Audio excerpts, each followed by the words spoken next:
மதுரை தோப்பூரில் கட்டப்பட்டு வரும் எய்ம்ஸ் மருத்துவமனையின் மாதிரி வடிவமைப்பானது வெளியிடப்பட்டிருக்கிறது. இதனை அண்மை செய்தியாக பார்த்து வருகிறோம்.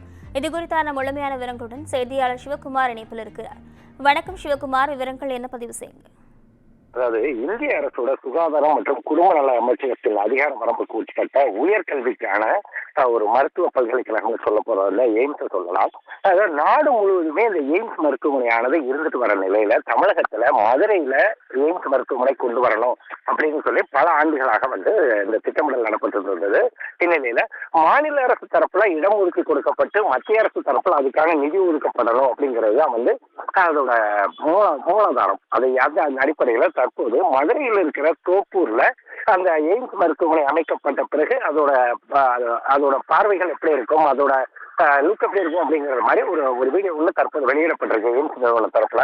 அதாவது 2015ஆம் ஆண்டு அறிவிக்கப்பட்ட அந்த எய்ம்ஸ் நிறுவனம் அதாவது இந்த எய்ம்ஸ் மருத்துவ நிறுவப்பட்டது. அதே மாதிரி 2021 இதுக்கு உண்டான அதாவது மதுரை எய்ம்ஸ் கொண்டு வரப்படும் அப்படின்னு சொல்லி தெரிவித்த நிலையில கடந்த முறை எய்ம்ஸ் கட்டமைக்கவே இல்லை அப்படின்னு சொல்லிதான் திமுக ஆட்சிக்கு வந்தது.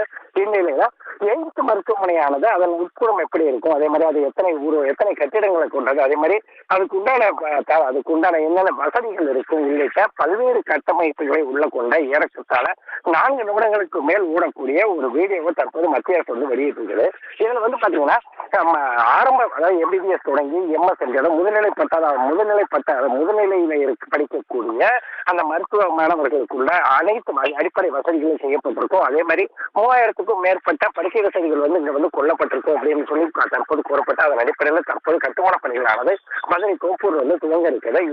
இதனை அடுத்து இந்த கட்டிடங்கள் கட்டி முடிக்கப்பட்டால் எப்படி ஒரு சூழ்நிலையில அந்த எய்ம்ஸ் மருத்துவமனையானது வெளிவரும் அப்படிங்கிறது குறித்து தான் அந்த வீடியோவானது இப்போது வெளியிடப்பட்டிருக்குது. அதாவது இந்தியா முழுவதும் எய்ம்ஸ் அப்படிங்கிற ஒரு கட்டுப்பாட்டின் கீழே பல்வேறு மத்திய அரசு அந்த எய்ம்ஸ் மருத்துவமனை கொண்டு வருது. தனியார் மருத்துவமனைகள் கூட கட்டணம் அப்படிங்கிற கட்டத்துல பார்க்க போறதுல இந்த எய்ம்ஸ் மருத்துவமனையில அதாவது ஒரு உதாரணத்துக்கு சொல்ல போறதா இப்ப நம்ம ஒரு நுண்ணுயிர் கதிர்வீச்சு அதாவது ஒரு ஸ்கேனுக்கு போறோம் அப்படின்னா தனியார் கட்டணங்கள்ல ஏறத்தாழ 3000 to 7000 ரூபாய் வரை வசூலிக்கப்பட்டு வர நிலையில எய்ம்ஸ்ல ஸ்கேனுக்கு எம்ஆர்ஐ ஸ்கேனுக்கு மொத்தத்துல 500 ரூபாய் தான் அப்படிங்கிற ஒரு கட்டண சாட்டு ஏற்கனவே இருக்குது. அதே மாதிரி பாத்தீங்கன்னா மாநில அரசுகளுக்கு கீழ் கட்டுப்பட்டு வரக்கூடிய மருத்துவக் கல்லூரிகளை விட தரம் உயர்த்தப்பட்டு அதே மாதிரி பாத்தீங்கன்னா அங்குள்ள நோயாளிகளுக்கு உடனடியாக அந்த மருந்துகளுக்கு உண்டான மத்திய அரசுக்கு அனுமதிக்கப்படக்கூடிய மருந்துகளுக்கு உண்டான பல்வேறு இது நடக்கும் அப்படின்னு சொல்லி எதிர்பார்க்கப்பட்ட நிலையில தற்போது அந்த மதுரையோட எய்ம்ஸோட வீடியோ வெளியாகிருக்குது. இங்க ஒரு வரவேற்பை பெற்றிருக்குது. நிஷா, சிவகுமார், விவரங்களுக்கு நன்றி.